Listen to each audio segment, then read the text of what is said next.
বন্ধুরা, আজকে আমরা হনুমানজির এক এমন মন্দির সম্পর্কে জানব যেটা পুরীর জগন্নাথ মন্দির থেকে 3 কিলোমিটার দূরে অবস্থিত। এই মন্দিরটি বেরি হনুমান মন্দির নামে প্রসিদ্ধ।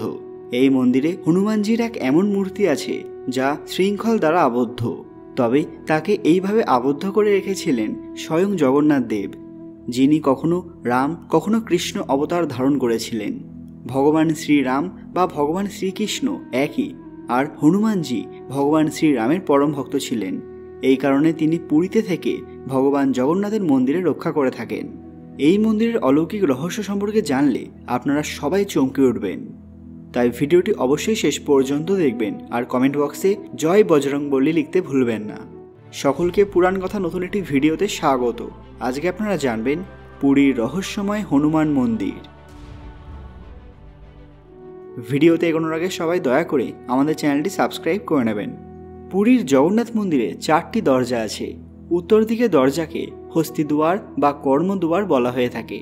দক্ষিণ দিকে দরজাকে অশ্বদুয়ার বা কামদুয়ার বলা হয়ে থাকে। পূর্ব দিকে দরজাকে সিংহদুয়ার বা মোক্ষদুয়ার বলা হয়ে থাকে।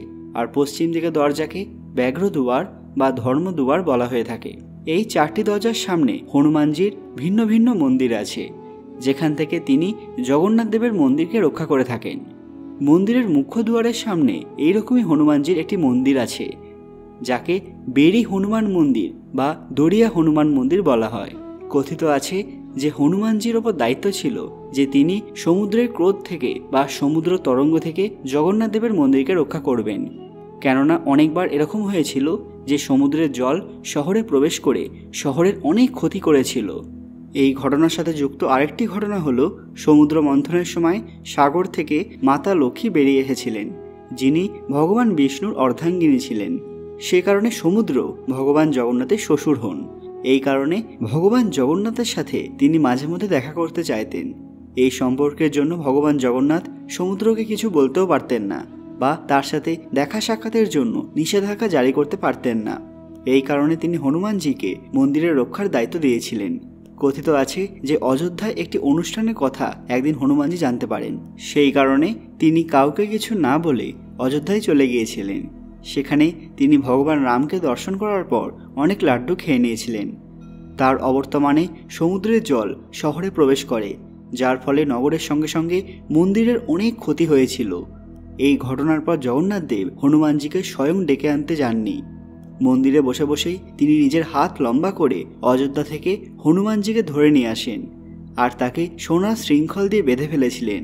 সেই সঙ্গে তাকে দিনরাত সতর্ক থাকার আদেশ দিয়েছিলেন, যাতে পুনরায় এই ধরনের ঘটনা আর না ঘটে।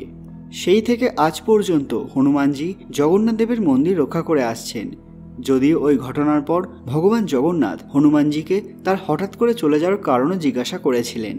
তারপরে মাতা লক্ষ্মীকে হনুমানের জন্য লাড্ডু বানাতে বলেছিলেন, যিনি মাতা জানকীর আরেক রূপ ছিলেন। বন্ধুরা, এই ছিল বেরি হনুমান মন্দিরের কাহিনী। এর সঙ্গে আরেকটি কাহিনীও শোনা যায়, সেটা হলো সমুদ্রের তরঙ্গের শব্দ সর্বদাই মন্দিরের মধ্যে চলে আসত। এই শব্দের জন্য ভগবান জগন্নাথ রাতে ঘুমোতে পারতেন না। সেই কারণে তিনি হনুমানজিকে সমুদ্রের দিকে নিজের কান পেতে রাখতে বলেছিলেন। হনুমানজি ভগবানের আদেশ পালনের জন্য সেই রকমই করতেন আর নিজের বড় বড় কান সমুদ্রের দিকে লাগিয়ে রাখতেন। আপনারা যদি পুরীর জগন্নাথ দেবের মন্দিরে গিয়ে থাকেন তাহলে দেখতে পাবেন গর্ভগৃহে সমুদ্রের শব্দ শোনা যায় না। এখানকার হনুমান মন্দিরকে মানুষ কর্ণপতি হনুমান মন্দির বলে থাকেন, আবার কেউ কর্ণপাঠ মন্দিরও বলে থাকেন। যখনই আপনারা জগন্নাথ মন্দিরে প্রবেশ করবেন তখনই এই দিব্য মন্দিরে দর্শন পাবেন। আপনারা কি কখনো পুরীর জগন্নাথ মন্দিরে গিয়েছেন? যদি গিয়ে থাকেন সেটা আমাদের কমেন্টে জানান। আর হ্যাঁ, আজকের ভিডিওটি একটুও ভালো লাগলে লাইক করবেন এবং আমাদের চ্যানেলটি সাবস্ক্রাইব করে নেবেন। কমেন্ট বক্সে জয় বজরংবলী, জয় জগন্নাথ দেব লিখতে ভুলবেন না। আরও এরকম অজানা তথ্য পেতে পুরাণ কথা অফিসিয়াল চ্যানেলটি মনে করে সাবস্ক্রাইব করে নেবেন। খুব তাড়াতাড়ি ফিরে আসবো নতুন একটি দরকারি ভিডিও নিয়ে। ততক্ষণ আপনারা এই ভিডিওগুলো দেখতে পারেন। ধন্যবাদ।